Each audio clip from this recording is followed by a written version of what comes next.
Yes Gandhi భవన్లో TPCC chief Mahesh Goud మాట్లాడుతున్నారు. ఇప్పుడు లైవ్ చూద్దాం.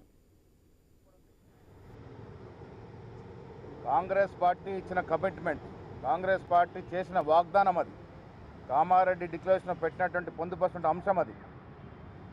ఆ కారణంగానే రాహుల్ గాంధీ గారి యొక్క ఆకాంక్ష మేరకు ఈ రాష్ట్రంలో రేవంత్ రెడ్డి గారు ముఖ్యమంత్రిగా, నేను పీసీ అధ్యక్షుడిగా, భట్టి గారు, మా మంత్రివర్గము, ఎమ్మెల్యేలు, ఎమ్మెల్సీలు, ఎంపీలు అందరూ కూడా కలిసికట్టుగా కుల సర్వే చేసి ఈ రాష్ట్రంలో ఇంతమంది బీసీలు ఉన్నారని చెప్పడం జరిగింది. ఒక అఫీషియల్ డాక్యుమెంట్ ఇవ్వడం జరిగింది. ఆ తర్వాత అసెంబ్లీలో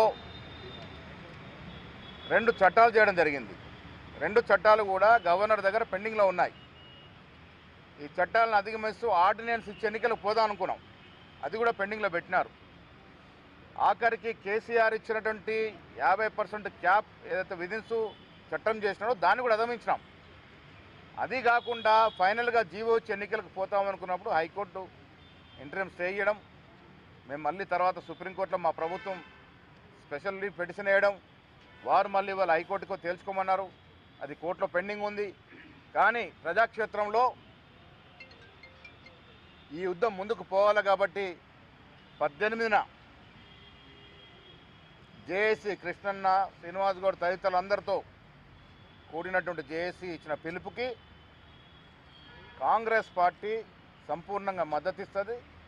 ఇది మా కమిట్మెంట్, మా ఎజెండా. ఇది ఈ ఎజెండా ఫుల్ఫిల్ కొరకు కాంగ్రెస్ పార్టీ శ్రేణులు,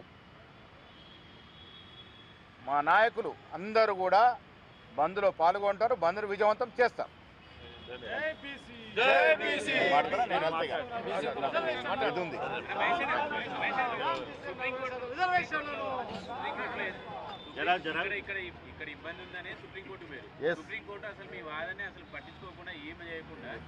మేము బీసీలమంతా కూడా ఆశావాదులము.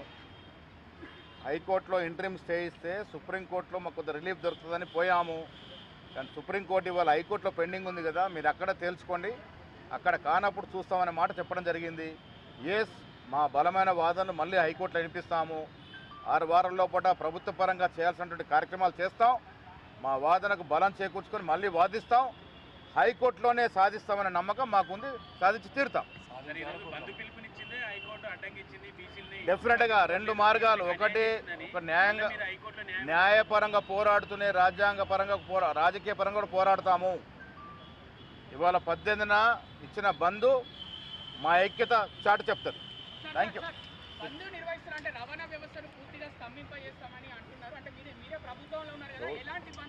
ఒకటి, బంధు ఎప్పుడు బంధులు నిర్వహించినా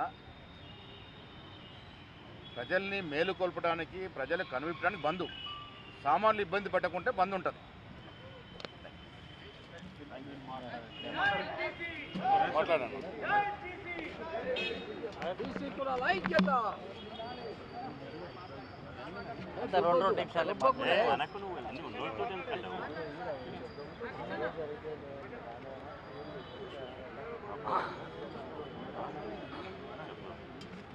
నూట 30 బీసీ కులాలు, 35 బీసీ సంఘాలు ఏకమై ఈ బీసీ బంధు, బీసీ రిజర్వేషన్ల పరిరక్షణకై BC joint action committee form చేశాము.